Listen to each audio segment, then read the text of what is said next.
Assalamualaikum warahmatullahi wabarakatuh. Selamat pagi. Perkenalkan, nama saya Maya Ardila Siregar, SCAP NSMCAP, dengan nomor induk dosen nasional 0127099103. Adapun pada kesempatan ini saya ingin menyampaikan pernyataan deskripsi diri unjuk kerja Tridharma Perguruan Tinggi dalam bidang pengajaran. Saya merupakan salah satu dosen tetap di program studi D3 Keperawatan Fakultas Farmasi dan Kesehatan pada Institut Kesehatan Helvetia Medan. Sebagai seorang dosen, saya melaksanakan Tridharma Perguruan Tinggi mulai dari pengajaran, penelitian, dan pengabdian masyarakat. Dalam bidang pengajaran sendiri, saya mendapat mata kuliah keperawatan medikal bedah 1, yaitu pada semester ganjil untuk mahasiswa semester 3. Adapun kode mata kuliah untuk keperawatan medikal bedah 1 adalah CAP.5.02. Pada mata kuliah keperawatan medikal bedah 1 sendiri terdiri dari 16 pertemuan. Pertemuan ke-8 diisi dengan ujian tengah semester. Pertemuan terakhir yaitu pertemuan 16 diisi dengan ujian akhir semester. Untuk mata kuliah keperawatan medikal bedah 1 terdiri dari 3 SKS, 2 SKS teori, dan 1 SKS praktikum. Untuk mata kuliah keperawatan medikal bedah, untuk menunjang perkuliahan saya menyiapkan atau membuat buku ajar praktik keperawatan medikal bedah 1 yang dapat dipergunakan oleh mahasiswa untuk praktikum pada mata kuliah keperawatan medikal bedah 1. Pada keperawatan medikal bedah, untuk RPS-nya itu terdiri dari deskripsi mata kuliah, yaitu untuk keperawatan medikal bedah 1, mata kuliah yang membahas tentang asuhan keperawatan profesional yang ditujukan khusus pada pasien dewasa dalam konteks keluarga yang mengalami gangguan pemenuhan kebutuhan dasar akibat dari satu sistem atau beberapa sistem. Pada keperawatan medikal bedah sendiri membahas topik konsep perspektif keperawatan medikal bedah 1, kajian penyakit tropis seperti malaria, DHF, tipoid, dan filariasis. Kajian penyakit infeksi seperti SARS, flu burung, penyakit HIV/AIDS, gangguan kebutuhan oksigen akibat patologi sistem pernafasan dan kardiovaskular dengan masalah perawatan pada ISPA, COPD, CAD, dan melaksanakan evaluasi kebutuhan oksigen, dekompensasi kordix, hipertensi, dan anemia.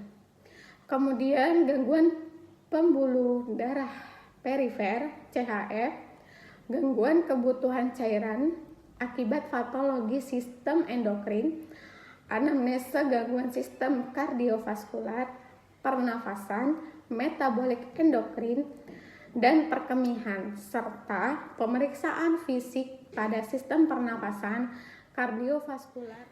Dalam RPS atau rencana pembelajaran semester untuk keperawatan medikal bedah terdapat capaian pembelajaran lulusan.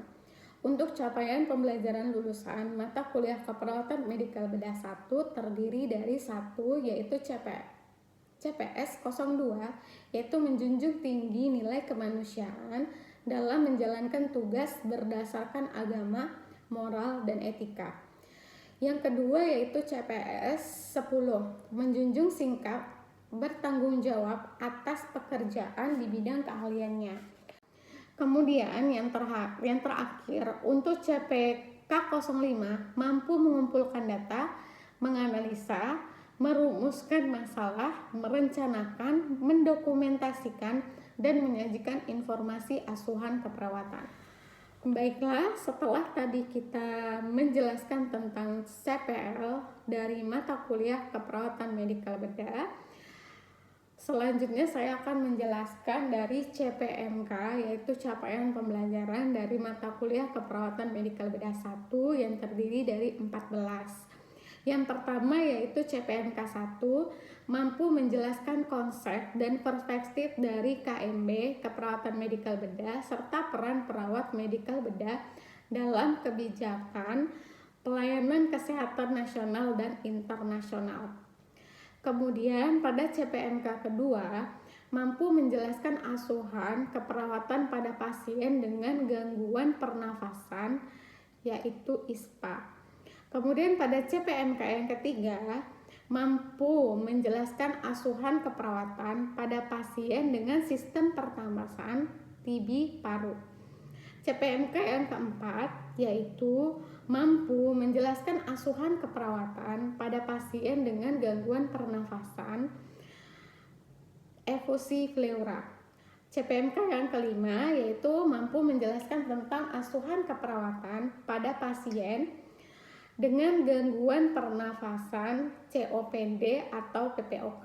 Untuk CPMK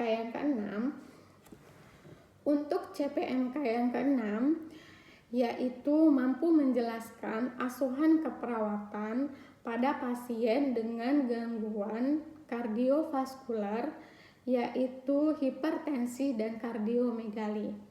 Untuk CPMK yang ketujuh, mampu menjelaskan asuhan keperawatan pada pasien dengan gangguan kardiovaskular, yaitu infak miokard dan CAF. Kemudian untuk CPMK yang ke-8 yaitu mampu menjelaskan asuhan keperawatan pada pasien dengan gangguan perkemihan, yaitu infeksi saluran kemih dan batu saluran kemih. Untuk selanjutnya yaitu CPMK yang ke-9 yaitu mampu menjelaskan asuhan keperawatan pada pasien dengan gangguan sistem perkemihan pada pyeneuronefritis dan glomerulonefritis. Selanjutnya untuk CPMK yang ke-10 yaitu mampu menjelaskan asuhan keperawatan. Selanjutnya untuk CPMK yang ke-9 yaitu mampu menjelaskan asuhan keperawatan pada pasien dengan gangguan sistem perkemihan, yaitu pyelonefritis dan glomerulonefritis. Kemudian pada CPMK ke-10 mampu menjelaskan asuhan keperawatan pada pasien dengan gangguan sistem perkemihan, yaitu gagal ginjal dan sindrom nefritik. Kemudian untuk CPMK yang ke-11 yaitu mampu menjelaskan asuhan keperawatan pada pasien dengan penyakit tropis seperti DHF dan malaria. Untuk kemudian pada CPMK yang ke-12 yaitu mampu menjelaskan asuhan keperawatan pada pasien dengan gangguan penyakit tropis, yaitu tipus dan filariasis. Kemudian pada CPMK yang ke-13 mampu menjelaskan asuhan keperawatan pada pasien dengan penyakit endemi SARS, COVID-19 dan flu burung. Yang terakhir untuk CPMK yang ke-14 yaitu mampu menjelaskan asuhan keperawatan pada pasien dengan penyakit HIV/AIDS. Dalam penyampaian pembelajaran mata kuliah keperawatan medikal bedah, saya menggunakan metode student center learning. Untuk student center learning ini saya mengambil atau mengaplikasikan beberapa metode. Metode yang pertama itu adalah case study. Case study ini saya terapkan pada perkuliahan teori. Jadi untuk teori pertama saya akan menjelaskan materi yang saya sampaikan sesuai dengan RPS. Kemudian akan saya beri kasus yang kemudian akan bersama-sama dilakukan case study, diskusi kelompok bersama dengan saya dan mahasiswa. Kemudian untuk metode yang kedua yaitu saya menggunakan role play dan simulasi. Role play dan simulasi sendiri saya gunakan untuk praktikum. Jadi ketika praktikum di laboratorium untuk keperawatan medikal bedah, terutama untuk skill-skill keperawatan medikal bedah seperti pemberian oksigen dan lain-lain yang sesuai dengan RPS atau materi pembelajaran, saya menggunakan role play dan simulasi, di mana sebelumnya saya akan role playkan, lalu nanti peserta akan melakukan simulasi bersama dengan teman-teman mahasiswa satu kelompok. Kemudian untuk menunjang pembelajaran, saya menggunakan beberapa aplikasi penunjang seperti Siakat atau Learning Institut Kesehatan Helvetia, yang dimana di situ saya akan melampirkan bahan ajar serta jika ada tugas dan lain-lain.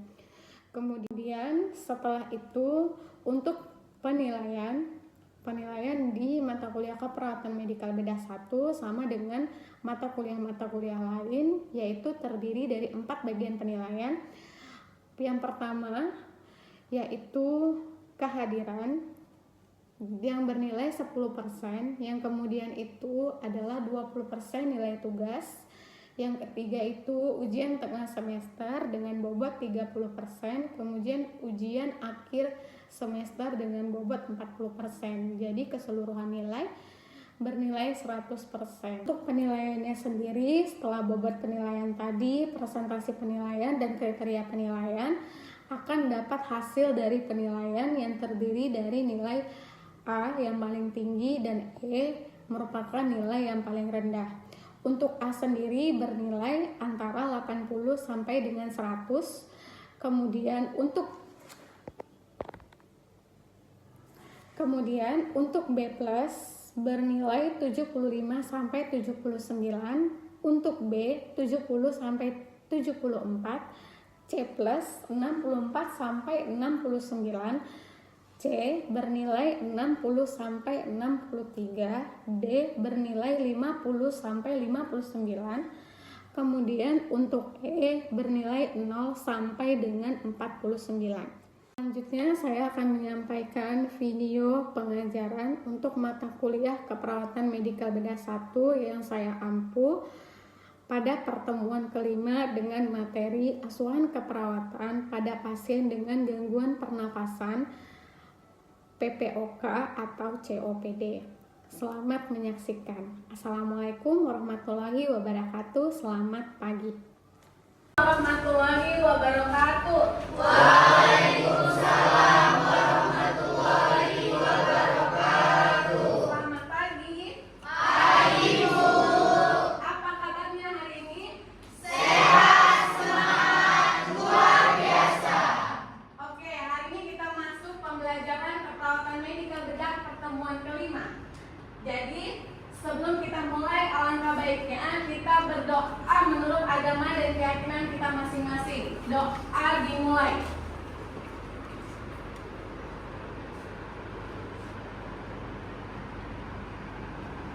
Doa selesai. Oke, sebelum kita masuk, Ibu absen dulu. Ade Peti, Saya, Bu. Anas, Saya, Bu. Hani, Saya, Bu. Franco Rizky Lubis, Saya, Bu. Adelia, Saya, Bu. oke, Lilis, Saya, Bu. Randy, Indah Preti. Oke, baik, kita masuk untuk perkuliahan kali ini. Tapi sebelum itu Ibu ingin review, adakah dari teman-teman sekalian yang bisa mengasih tahu apa sih efusi flora? Saya, Bu. Oke, silakan Hani. Baik, sebelumnya pembelajaran sebelumnya itu ada efusi pleura. Efusi pleura itu adalah suatu kondisi ketika terdapat cairan abnormal di dalam rongga pleura, dan pleura merupakan suatu titis yang melapisi paru-paru di dinding dada. Kemudian efusi pleura terdapat 2 jenis, yaitu eksudat dan transudat. Oke, bagus sekali. Ada lagi yang ingin nambahin apa sih pleura, tanda dan gejala atau lainnya? Saya, Bu. Oke, silakan. Tanda dan gejala penyakit efusi pleura adalah sesak napas, rasa berat di daerah dada, ising jantung, lemas, penurunan berat badan, batuk disertai darah. Oke, bagus sekali Sangkot. Oke, hari ini kita belajar tentang PPOK. Apa sih tujuan dari pembelajaran hari ini? Jadi pembelajaran hari ini adalah setelah pembelajaran, mahasiswa diharapkan mampu untuk menjelaskan tentang asuhan keperawatan pada pasien PPOK. Lalu tujuan instruksional khusus. Jadi nanti kita akan mengetahui apa pengertian dari PPOK. Yang kedua itu tanda dan gejala dari PPOK. Yang ketiga etiologi, patofisiologi dari PPOK. Dan yang keempat itu asuhan keperawatan dari pasien PPOK. Apa PPOK itu? Penyakit paru obstruktif kronik, atau kalau bahasa Inggrisnya disingkat dengan COPD, Chronic Obstructive Disease Pulmonary. Oke.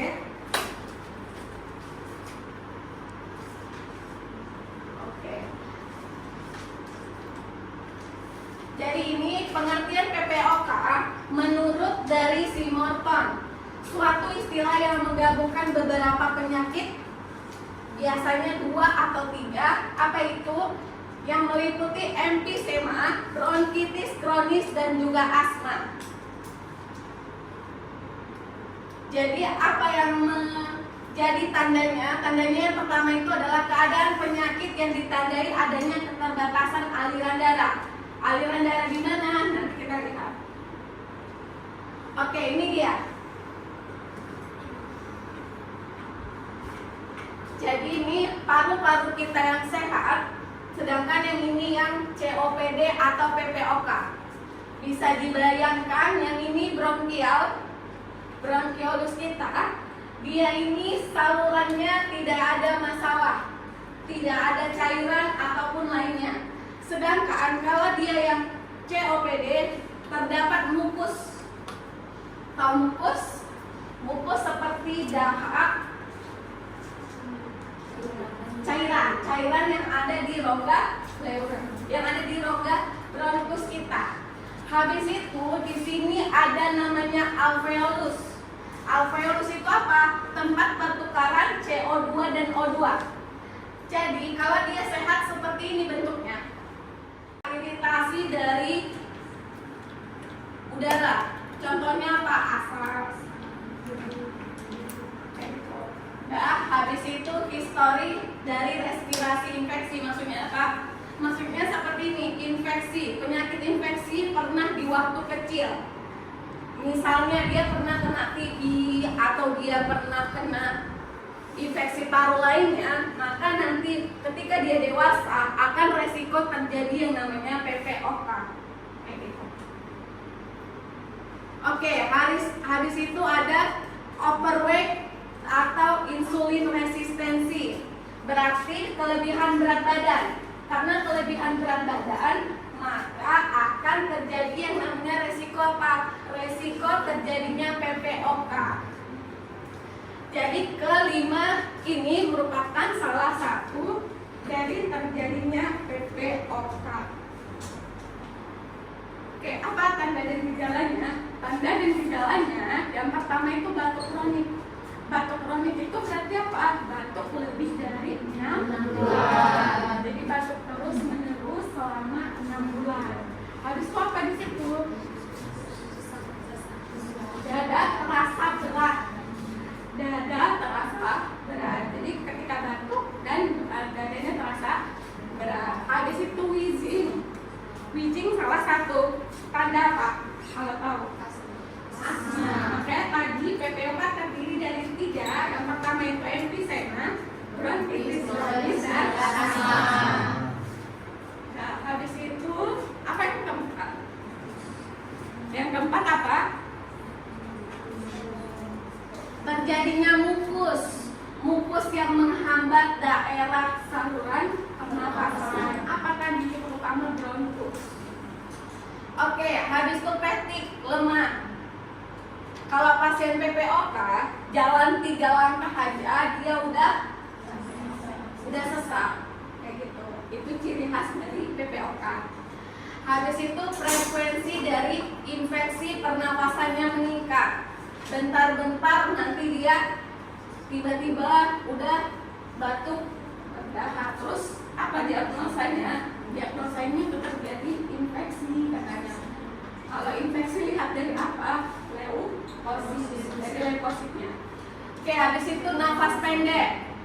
Kalau identik pernafasan pada pasien PPOK itu nafasnya lebih banyak keluarnya, ekspirasinya lebih banyak. Jadi dibilang apa? Dibilang nafas pendek karena O2-nya atau dia menghirup udaranya itu sedikit, lebih banyak menghembuskan kayak gitu. Makanya disebut nafas pendek. Kenapa seperti itu? Karena di dalam tubuh itu yang banyak CO2-nya. CO2-nya yang banyak, O2-nya sedikit kayak gitu. Karena CO2 banyak, tubuh itu mengeluarkan. Makanya dia selalu nafas pendek. Oke, habis itu blueness of lips, maksudnya apa? Apa namanya bibir? Cyanosis. Oke, habis itu gingival bed, maksudnya sama juga, tapi silabasis di bagian jari.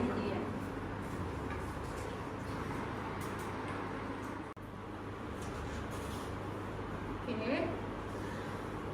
Lalu untuk 3 masalah keperawatan tadi ada yang gue tambah satu lagi, pola nafas tidak efektif. Karena tadi si CO2 dan CO2 dan O2-nya itu terganggu. Oke, intervensi apa yang bisa dilakukan kalau misalnya terjadi 3 masalah tadi? Yang pertama apa? Posisi apa?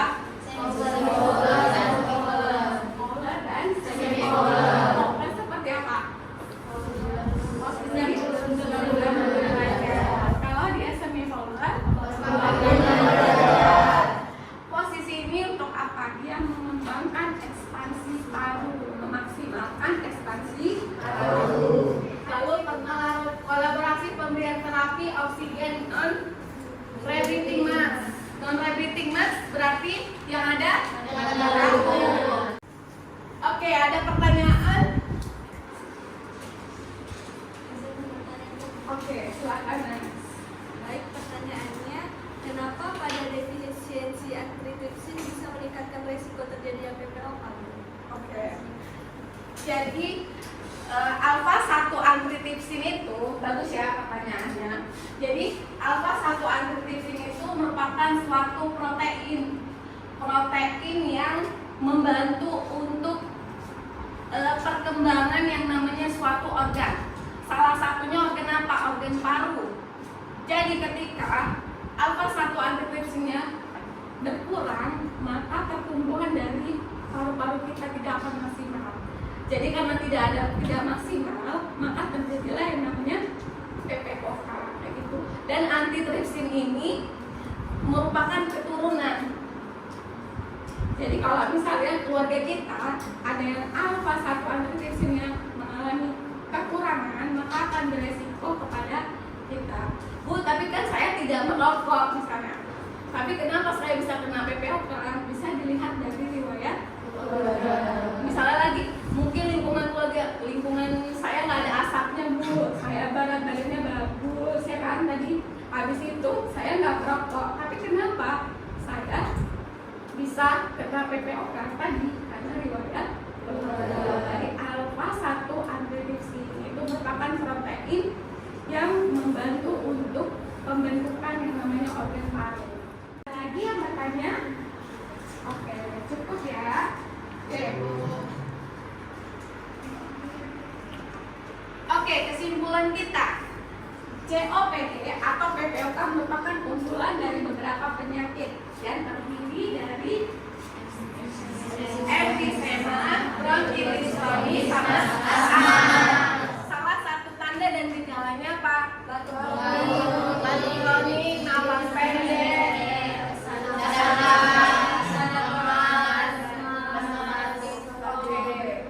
salah satu ABN yang dapat dilakukan adalah ortopneic posisi dan forced sleep breathing. Oke. cukup untuk pembelajaran kita hari ini. Ini untuk referensi, jadi kalau misalnya adik-adik ada yang kurang mengerti atau apa sih EBM yang tadi yang Ibu bilang, bisa dilihat dari referensi yang Ibu buat di situ. Oke, sebelum kita tutup, Ibu ingin kasih tugas.